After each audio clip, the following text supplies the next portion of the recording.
বাংলাদেশের একমাত্র আইসিসির এলিট প্যানেলের আম্পায়ার শরফুদ্দৌলা ইবনে শহীদ সৈকত বিসিবি কি সত্যি তাকে চুক্তি থেকে বাদ দিয়েছে? সম্প্রতি কয়েকদিন ধরে এমন আলোচনা ছড়িয়ে পড়েছে ক্রিকেট অঙ্গনে। তবে এবার বিষয়টি নিয়ে আনুষ্ঠানিক ব্যাখ্যা দিল বাংলাদেশ ক্রিকেট বোর্ড বিসিবি।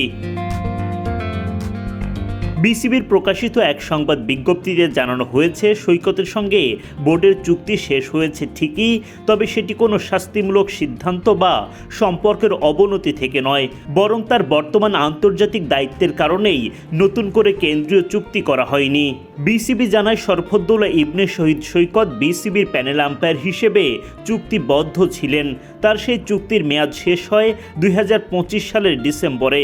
পরে সেটা বাড়িয়ে 2026 সালের এপ্রিল পর্যন্ত করা হয়, কিন্তু সেই বর্ধিত মেয়াদ শেষ হওয়ার পর আর নতুন করে চুক্তি বাড়ানো হয়নি। এর পেছনের কারণও ব্যাখ্যা করেছে বোর্ড। বর্তমানে সৈকত আইসিসির এলিট প্যানেলের আম্পায়ার, ফলে আন্তর্জাতিক ম্যাচ পরিচালনার ব্যস্ততা অনেক বেড়েছে। বিসিবির মতে এই বাড়তি দায়িত্বের কারণে তিনি আগের মতো নিয়মিতভাবে বোর্ডের দায়িত্ব পালন করতে পারবেন না, তাই চুক্তি নবায়ন না করার সিদ্ধান্ত নেওয়া হয়েছে। আরও একটা গুরুত্বপূর্ণ বিষয় তুলে ধরেছে বিসিবি, পূর্ণ সদস্য দেশগুলোর মধ্যে আইসিসির এলিট প্যানেলের আম্পায়ারদের কেন্দ্রীয় চুক্তিতে রাখার নজির খুবই কম, কারণ আন্তর্জাতিক দায়িত্বের সঙ্গে ক্রিকেট বোর্ডের সূচি সমন্বয় করা বেশ কঠিন হয়ে পড়ে।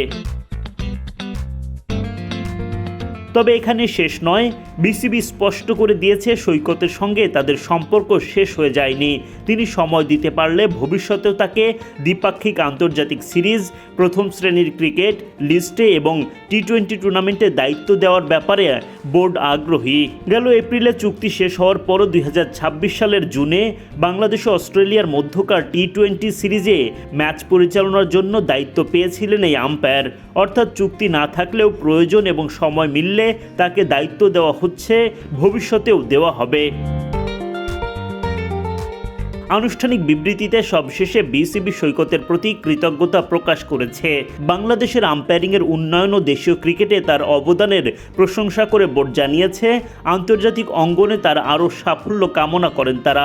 একই সঙ্গে ভবিষ্যতে আবারও একসঙ্গে কাজ করার আশাবাদও ব্যক্ত করেছে বোর্ড। তাহলে বোঝাই যাচ্ছে সৈকতকে বিসিবি বাদ দেয়নি, বরং তার আন্তর্জাতিক ক্যারিয়ারের নতুন উচ্চতাকে সম্মান জানিয়ে চুক্তি নবায়ন করা হয়নি। তবে সুযোগ মিললেই বাংলাদেশ ক্রিকেটে তাকে আবারও দেখা যাবে, এমন বার্তাই দিল বাংলাদেশ ক্রিকেট বোর্ড।